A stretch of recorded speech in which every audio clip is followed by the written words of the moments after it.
And a story about a bunny bring relief for parents with sleepless kids.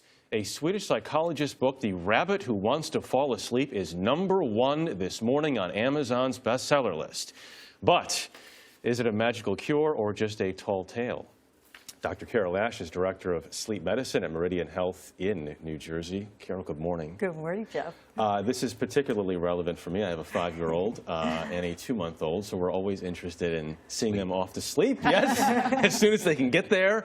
But, I mean, really interesting. So the book includes lines like this. "I'm going down to visit Uncle Yawn," said Roger the rabbit, "because he'll help me fall asleep now."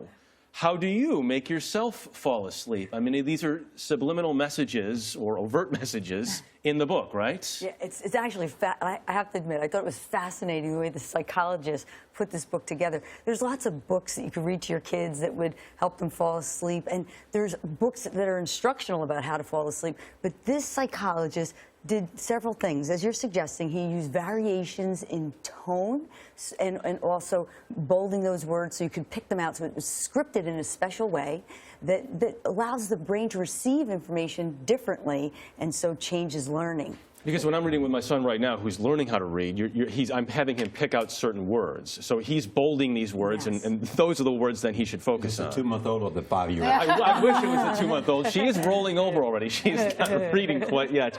But it's interesting the words you choose to focus on, right? Yes, absolutely. And in addition to that, another thing he did, he encourages parents to yawn with your child. And we know that yawning signals sleepiness, but also yawning lights the part of the brain that's associated with empathy. So you're creating that emotional connection with your child. And these seem like simple things, but sleep is such an important part of what we need to be doing for our health and promoting health. What about people who are saying that this is like hypnosis?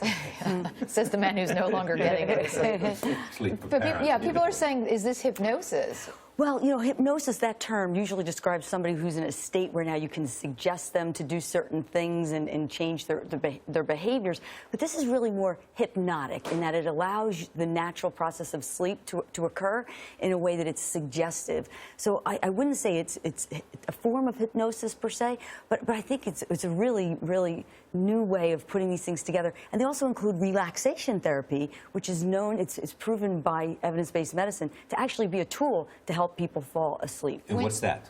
Well, you start with your toes and you relax those muscles, and then you go all the way up, gradually going through different muscle groups all the way up to your head. And in fact, most people don't even realize the tone of their muscles and how the brain is receiving that information, and that tone, if it's tense, can actually stop you from drifting. What age into sleep. should you start doing this? You know, it's never one too day. early, yes. Because once behaviors are formed, they're hard to change. And we know that much of the debate about health care could be prevented with good health behaviors. You're not a fan quickly of e-readers putting kids to bed, though. Well, that light can interfere, electronics, you really want to get them out of the room. So it's better to stick with the cardboard book. Dr. Carol Ash, thank you very much.